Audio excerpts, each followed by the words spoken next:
Merci beaucoup d'avoir répondu à l'invitation, donc au nom de la CARSAT, Bourgogne-Franche-Comté, de nos partenaires, l'UIC, l'UIMM, le CNPA et le CIPEV. C'est l'occasion, au travers de cette évaluation un petit peu formalisée, notamment au travers du niveau 1 qu'on vous présentera tout à l'heure, de permettre aux petites entreprises d'appréhender de manière un peu plus pertinente le risque chimique et notamment, au travers de cette évaluation, de pouvoir renseigner leurs documents uniques afin d'élaborer un plan d'action intéressant pour la préservation de la santé et de la sécurité des salariés. Quelles sont les principales obligations de l'employeur ? Eh bien, elles découlent des principes généraux de prévention, avec en premier lieu, bien évidemment, l'évaluation des risques. C'est une obligation que de réaliser cette évaluation des risques. Alors, ce n'est pas propre au risque chimique, mais bien évidemment, c'est l'employeur qui reste pleinement responsable de l'évaluation du risque et de sa bonne gestion dans son entreprise. L'outil CERICH sera un outil d'aide à cette évaluation, mais il ne va pas dégager, bien évidemment, l'employeur de ses responsabilités. Cet outil a différents objectifs.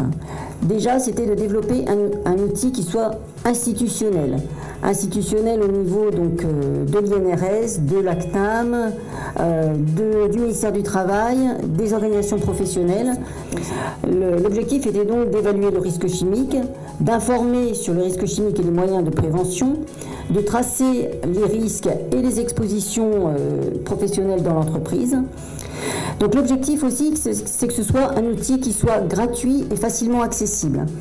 Donc c'est pour ça que cet outil est donc disponible sur le site sur Internet, sur un site dédié.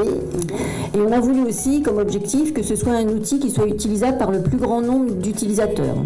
C'est pour ça que c'est un outil qui est modulable, c'est-à-dire qu'il est à la fois utilisable par ce qu'on appelle les néophytes, les utilisateurs qui n'auraient pas une grande connaissance au niveau chimie, mais qui ont quand même besoin de faire une évaluation du risque chimique. Ensuite, on a développé 2 niveaux d'expertise qui sont les niveaux N2 et N3, qui sont des niveaux initiés et experts qui permettent de faire une évaluation du risque avec un peu plus de critères, on le verra tout à l'heure, au niveau de la prise en compte des produits chimiques. C'est donc un site dédié qui s'appelle www.cerich.fr. Donc sur le site, on va pouvoir trouver une présentation générale de CERICH. On a un quiz qui va permettre à l'utilisateur de déterminer son niveau d'expertise. Donc est-ce qu'il est en niveau 1 ou en niveau 2 ou 3.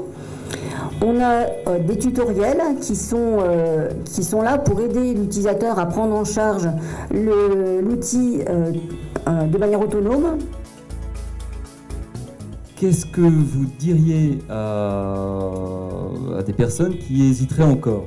Je trouve que ce qui est simple pour le logiciel, c'est de rentrer les informations, ça se fait vraiment facilement, puis les transposer dans différents postes de travail. Donc si on utilise différents produits dans les différents postes de travail, c'est vraiment tout facile à transposer. J'avais une question au niveau des niveaux, justement, si on s'enregistre au niveau 1, est-ce qu'après on peut repasser en niveau 2 Si on se dit, en fait, je suis peut-être pas si nul que ça, je peux peut-être faire du 2, comment on peut faire? Oui, il est possible de faire évoluer son évaluation, tout simplement aussi. Il faut aussi avoir une étape graduée, il ne faut pas se lancer bille en tête sur forcément un niveau 2 ou un niveau 3. Il faut peut-être aussi accepter de progresser au rythme naturel des entreprises et déjà de mettre en place, on va dire, les fondamentaux de la prévention pour aller vers l'optimal, une évaluation des risques au poste. Nous sommes une société de gestion des déchets dangereux, donc avec la problématique que le CLP ne s'applique pas en fait aux déchets. Et est-ce que CERICH est applicable aux déchets dangereux? Ne serait-ce que la manipulation des déchets par les salariés dans les étapes de logistique est une problématique importante et vous avez raison, n'est pas étiquetée par le CLP. C'est le cas aussi d'autres substances.